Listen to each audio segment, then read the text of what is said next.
Hello, Coach B, K-State Wildcat fan. I'm going to do a video on some recent pickups. I'm actually wearing one of them. This is a Mitchell & Ness. The tops went together to Mitchell & Ness and lids and created this cap. And you can see, like I said, I collect bogs. Um, so it's number 26, Mitchell & Ness. Pretty sharp hat. And then there's cards with it too, and I'll show you a card that I got out of that. But see, that's just I don't think it's an actual autograph, but really cool hat. Not going to wear it much, to be honest, but it is pretty cool to wear. Here, I'm definitely not going to sweat in this or anything. But I'm going to turn it around and we'll show you some recent pickups that I've also. Okay, so the first couple I'm going to show you, actually got these at shows, and I'll tell you the story behind them. Some of you might know from my videos I collect Yogi Berra, and one of the cards that I really wanted was this MVP card. Found it at a show, pretty reasonably priced, 61 tops. And again, I kind of want the mantle as well, and a couple of the other. I know Ernie Banks has one, but you can see he won the MVP in 51, 54, and 55.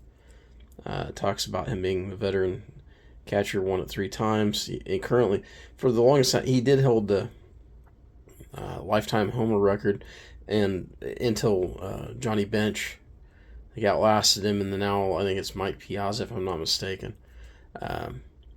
But I mean, just a great player, and most of the hits that he had, big time hits, were actually out of the strike zone.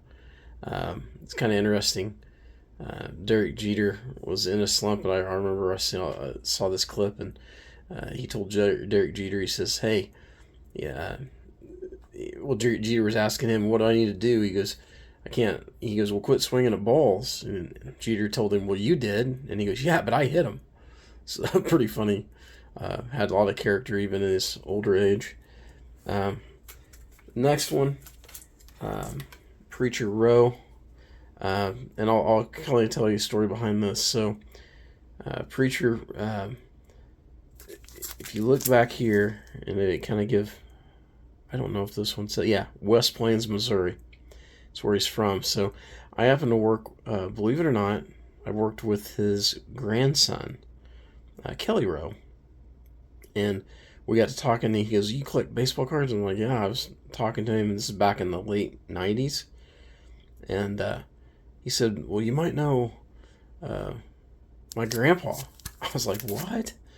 And so I've been trying to collect some Preacher Row cards, and it was neat getting to know Kelly and hearing stories about major league pitchers that Preacher had helped to kind of mentor, even in retirement. So it was pretty interesting. But this is one of the cards that I'd been looking out for of his. I really wanted the 54 tops. Just a great looking card.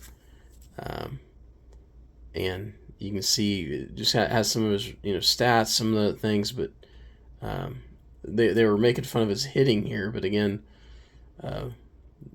especially nowadays, that's not really what they're meant to do, right? They just pitch anymore. But back then, they had to do it all and had to do it well. But interesting thing, like I said, not really good to get to know his grandson.